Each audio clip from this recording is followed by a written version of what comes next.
Welcome to the second module of the ISSN, the International Society of Sport Nutrition's Sport Nutrition Specialist course. Here we go. Your guide for this module is Dr. Robert Wildman. Dr. Wildman has a PhD from The Ohio State University. He's a registered and licensed dietitian and certified ISSN. He is the author of 4 books, including Sport and Fitness Nutrition, Advanced Human Nutrition, and The Nutritionist, Food, Nutrition, and Optimal Health. He is the creator of thenutritiondoctor.com, Chief Science Officer for Time Performance, founder of the International Protein Board, chair of the American Herbal Products Association Sport Nutrition Committee, and he is a worldwide authority and speaker. Let's begin. This module is all about carbohydrates. We're going to go into detail about the different types of carbohydrate, which includes sugars and starch. We'll talk about glycogen, which is the stored form of carbohydrate in the human body and other animals, go into detail about fiber, and describe oligosaccharides. We'll talk about sugar alcohols, as well as high-intensity sweeteners. Then we'll go into detail about how blood sugar is regulated within the body, and defined glycemic index and glycemic load. Let's begin with some basic details about carbohydrates. Carbohydrates always contain the same 3 elements: carbon, hydrogen, and oxygen.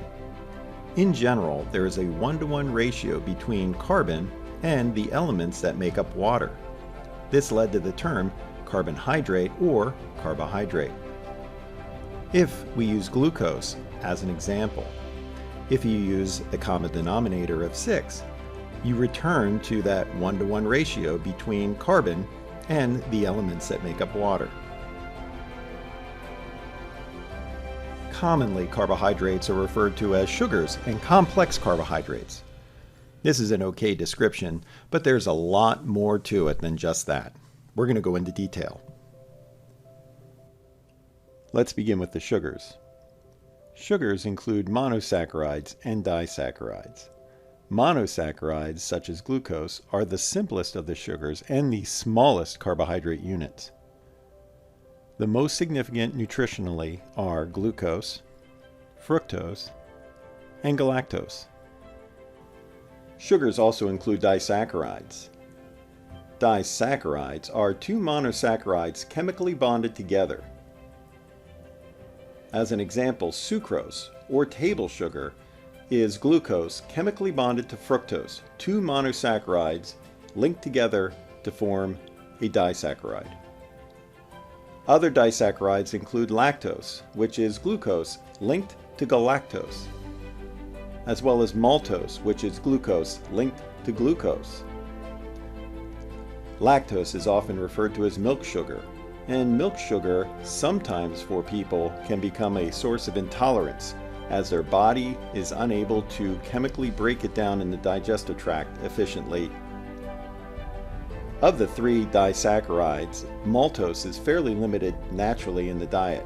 However, maltose can be created through the digestion of starch. Now let's shift our attention to polysaccharides and begin with starch. Starch is often referred to as a complex carbohydrate due to the size of the carbohydrate and the complexity that it can form. Amylose are unbranched chains of glucose linked together, whereas amylopectin are branching chains of glucose.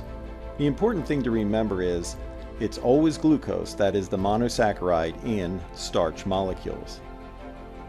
Most starch in the diet is highly digestible, and it's derived from grains and legumes, and grains can include wheat, corn, barley, and oats. Also, flours are made from these grains and are used in recipe foods. Some fruits and starchy vegetables like peas and potatoes are also good sources of dietary starch. Unripened fruit has more starch, which converts to sugar during the ripening process. Moving on to another type of polysaccharide, which are fibers. The most distinctive characteristic of fibers is that they are highly resistant to digestion by human enzymes in the upper part of the digestive tract. A lot of this is based on the bonds which hold the monosaccharides together. In addition, and different from starch, the monosaccharides in fiber are not limited to just glucose. Fiber is naturally occurring in plants, especially in grains and legumes, fruits and vegetables. In addition to naturally occurring fiber, functional fibers can be used as recipe ingredients to enhance the fiber content of a food as well as improve the sensory properties. Examples of commonly used fibers as food ingredients are inulin and soluble corn fiber. Oligosaccharides are short chains of monosaccharides. Many oligosaccharides are classified as fiber. For instance, small amounts of oligosaccharides are found in foods like beans, peas, lentils, and cabbage, and they're not digested well, but they're fermented in the colon. As an example, raffinose and stachylose are legendary components of beans. Because they're not digested well and are fermented in the lower part of the digestive tract, it produces gas and flatulence. Some oligosaccharides can be used as recipe ingredients and a potential fiber source, increasing the nutritional value of a food. Fructooligosaccharides, or FOS, are composed of short fructose chains. FOS is naturally occurring in many plants, which include blue agave, bananas, onions, leeks, chicory root, Jerusalem artichokes, asparagus, yucca root, and more. Fibers are associated with various potential health benefits. For instance, psyllium fiber, which can be found in the husks of psyllium seeds, has been shown in research to potentially lower cholesterol levels, as well as lower the glycemic response of foods. Meanwhile, fructooligosaccharides and inulin can enhance mineral absorption in the colon. Resistant starch, or resistant dextrins, are found in some plant foods, and they can also be formed by heating starch or treating it with enzymes. Resistant starch can be used as food additives, and when substituted for starches, can reduce the caloric level of a food. Methyl cellulose, which is found in cell walls of plants, can be used to help relieve constipation by bulking stools, making them easier to pass. Let's close out our discussion of fiber and talk about recommendations for daily intake. But first, reinforcing what fiber is. Fiber is the fibrous material found in plants that is resistant to digestive enzymes. There are many types of fibers, and they will differ widely in physical and chemical characteristics. Requirements are in the form of AIs, or adequate intakes. For adults 19 to 50 years of age, 38 grams for a man and 25 grams for a woman.